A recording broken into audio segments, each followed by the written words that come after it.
Okay, so today we are going to be learning about the origins of the plantation complex in the early modern era. We are going to go through this by understanding the movement of sugar and sugar production and also the needs of labor, particularly from West Africa.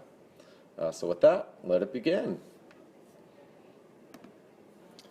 So here you can see on the slide, we're going back to the post-classical era, and we are going to be discussing sugar and the movement of sugar out of the Indian Ocean basin and out into the Mediterranean. So, sugar's original origins are from right here, Southeast Asia. Then they moved over and into South Asia, where they went through refinement processes and different production styles. Now, around 700, with the rise of Islam and Dar al-Islam moving out through the Indian Ocean basin, we had this growing business connection throughout the Indian Ocean basin, and which then connected over to here, the Levant, and into from with Islam's connections to the Mediterranean basin by, we're talking 900 CE. All right, so we're going to move on from that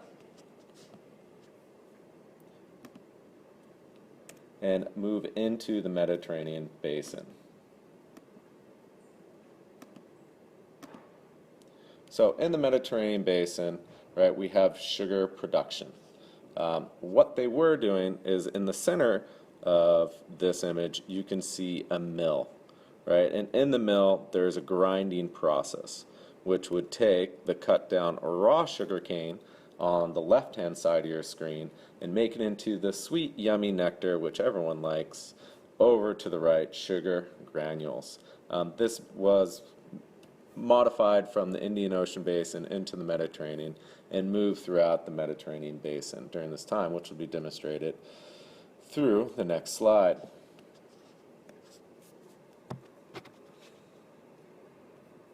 Okay, so next slide here we are looking at, right, is certain areas.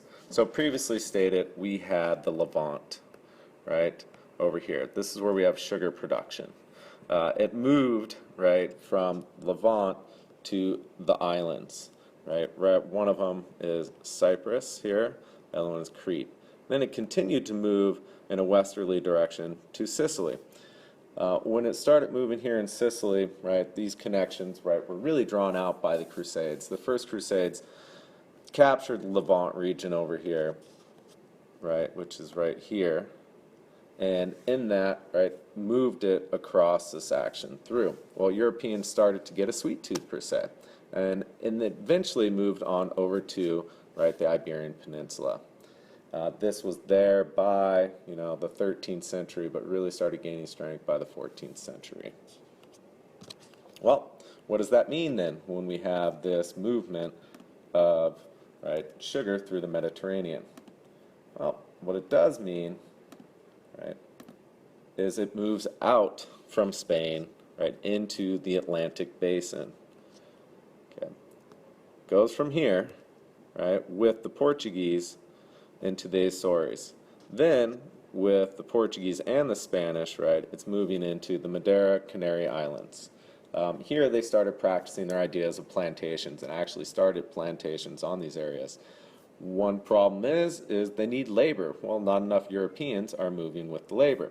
So as the sugar moves down to the Canaries and then over into Sao Tome, right, what you have is all of a sudden they realize they need African labor and slave labor. Within Africa at the time, right, slavery is endemic to the region, and the Europeans are utilizing economic ties with African local kingdoms to produce this slave labor, which creates the foundations on a plantation for sugar production.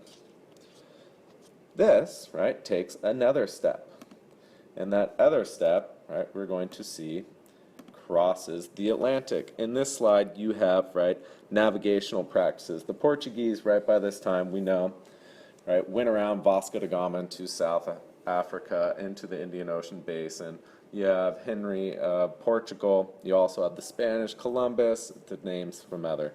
But in this image you can see, right, the naval, right, this ship right here is able to navigate, right, the westerlies and also the trade winds and come back into, right, creating a constant contact, which we know is the Columbian Exchange.